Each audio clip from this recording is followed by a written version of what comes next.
Oh, you want me to hold it? Here. Oh. Ow, damn, burned my finger. Was that hot? Yeah, it's a little bit hot. Careful where you put that.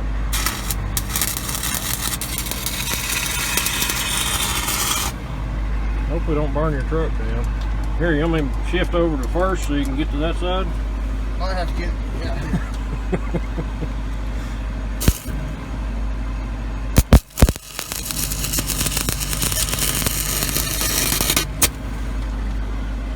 Eric swears up and down, since I drove his truck, I broke his shifter, but he was driving it when it fell off. And he says he wasn't even shifting, but I'm pretty sure he was grinding gears when it broke. It fell off in my hand. Just fell off in his hand, he said. All right. I had a 2-stick shifter.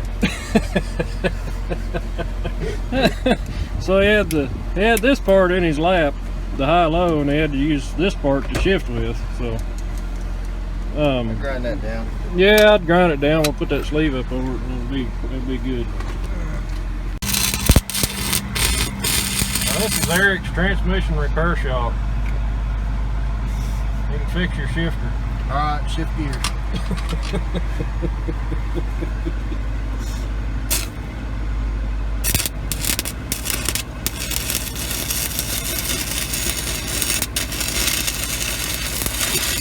I can't really see what I'm doing, but I think I'm doing it. Probably, as long as you think you're doing Probably it. good enough. As long as you think you're doing Let it. me see if it works. Yeah, I think it might That's work. gonna hold up now. Don't break your gears. You think that'll hold up now? I need, Well, Ford, I need the original Ford shifter was down here. right. This was all the way down here. It's too damn low. I need to paint it now. That looks like. Well, I'm not going to comment. I can't believe. I'm not commenting on that. I can't let something slide like that in my truck. No, not in this Ford. You need to paint that for sure. You probably ought to get it chrome plated. Yeah. I'd probably take it to a chrome shop if I was you. Probably I should. think it needs it. You might get one. You could get one of those covers. That might be the best thing for it. Yeah, probably so.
Deep one going on right here for a retaining wall.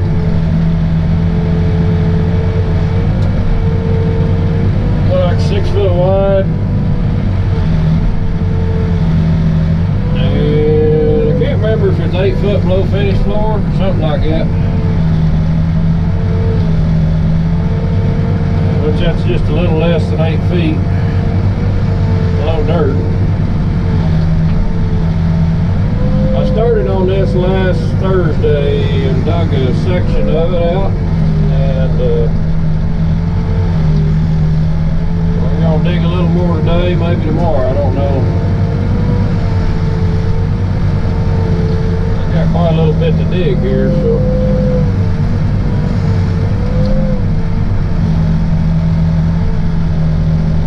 Hopefully it'll be a good day for it.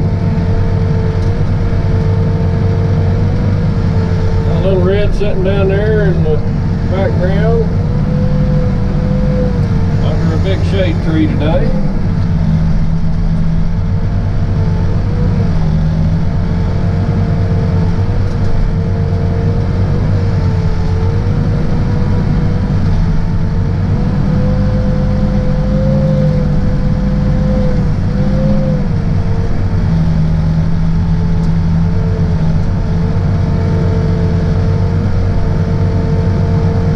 loading dump truck all day, so this is probably going to be a slow process.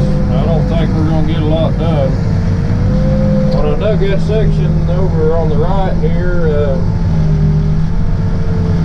I was just tossing the dirt out to the side and they was moving it with a backhoe or a bobcat or both. So I'll be waiting in between dump trucks a little bit. Usually when I'm doing something like this, though, I'll spend a little time stepping the sides while I'm waiting on them. They're not going very far, they're just dumping on site here. So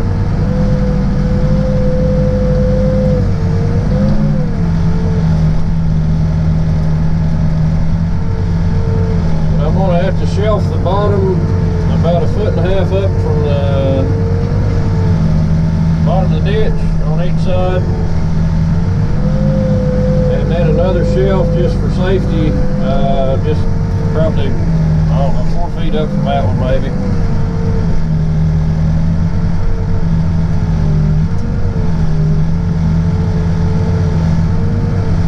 We about got a truckload here.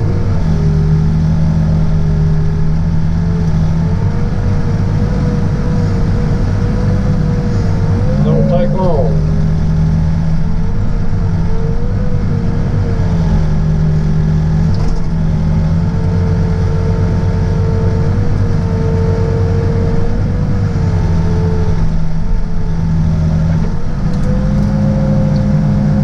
There's one load down.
I want to explain a little bit to you on digging these footings like this. The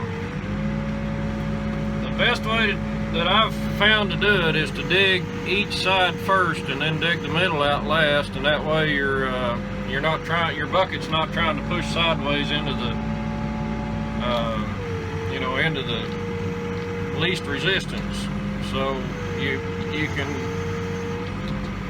basically, you don't have to use quite so much side pressure. Now that only works if your ditch is wider than 2 buckets wide. So if you're ditch is less than 2 buckets wide, then you're going to have to dig one side as straight as you can, and then the other side you're going to have to you're just going to have to scratch it down a little at a time and then trim it up. Usually after you're done, you'll have to trim up a little bit. But digging straight footings is not it's not really that complicated. It looks hard, and I guess in a way it might be a little bit hard, but it's really simple once you understand a few things. It's like anything else. There's usually some principles, or some, I call them principles, I don't know what they are. They're just basic common sense things you have to do right to make it work. And the most important is positioning your machine. If you set your machine up in the right position, parallel with the ditch you're digging or the mark you've got, and your machine doesn't move from that position until you dig to the bottom of your ditch, normally you will have a pretty good straight line. So positioning's number one. Number two is your bucket has to hit the same mark every time it goes in the ground at the other end of the ditch. It has to come out of the ditch at the right place, and it has to go into the ditch at the right place. And there's no, there's every now and then you'll hit hard spots and the edge of your ditch will wander. And I don't think it matters if you got a new machine or old machine. If you run into a rock or something like that, or a really hard spot in the dirt, you're going to have to trim that edge up after you get it dug. So a lot of the times people see a ditch and they think I just basically scratch through there. They don't realize that I take the extra time to, sight down the ditch, look at it, see if it looks like it's straight enough for what I'm, if it looks straight enough to me, I usually leave it alone. But there's a lot of times I'll have to take a ditch and just trim it after I get done digging on it. And it doesn't take much time, but just a little bit of extra time if you're going to have to just, that's probably the hardest part, is doing the trim up. Because when you start using a little side pressure on a ditch like that, you'll hit a soft spot, so you've really got to just go slow, and you've just got to, and a lot of times it's better if you do your trimming by setting your bucket on top of the ditch and then pushing down and just trimming off a little bit with the back side of your bucket. And it doesn't work in all dirt. Some dirt's too hard to do that in, but and this dirt here is pretty good. It's packed pretty tight, but it's got rocks in it. And there's places where I'll hit rocks, and it's, you'll just see the bucket go over about 6 inches to the side when you hit a rock. You just got to try to pull the rock out of the side of the ditch without tearing it up too bad. But a lot of this, it just looks good when it's done. It looks like it's really hard to do. It's like anything else. When you find somebody that does something well, they'll usually have a method. And this method might not work for everybody, and there's a lot of people might do it different than I do. This is just what I've come up with over the 26 years of doing it. So, I mean, I'm sure there's other ways you can do it, but a lot of people compliment my work. I've come across a lot of folks that, in the construction business, you don't get a compliment usually unless it's deserved. So I usually, I take a lot of pride when somebody gives me a compliment, because a lot of these guys have been around the world and they've seen a lot of job sites. They've seen a lot of people work. I've worked for several people from out of state, and they don't really expect to find a good operator that lives out in the middle of nowhere, in the middle of Oklahoma. So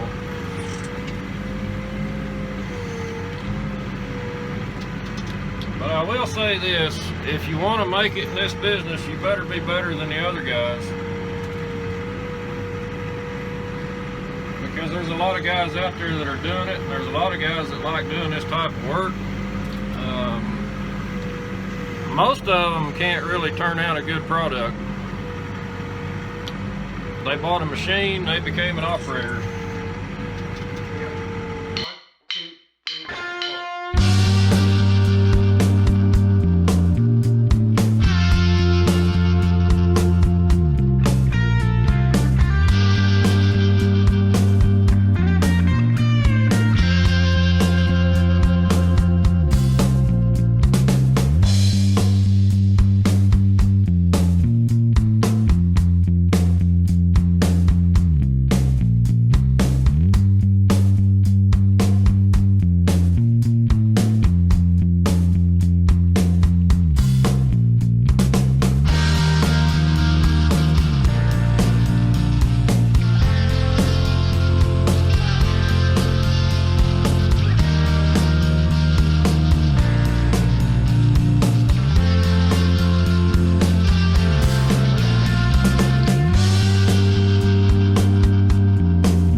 Back at the end of the day on your work and you're proud of it, and you go home, you can hold your head up. You might be wore out and tired, but there's just something about that it's good for a soul.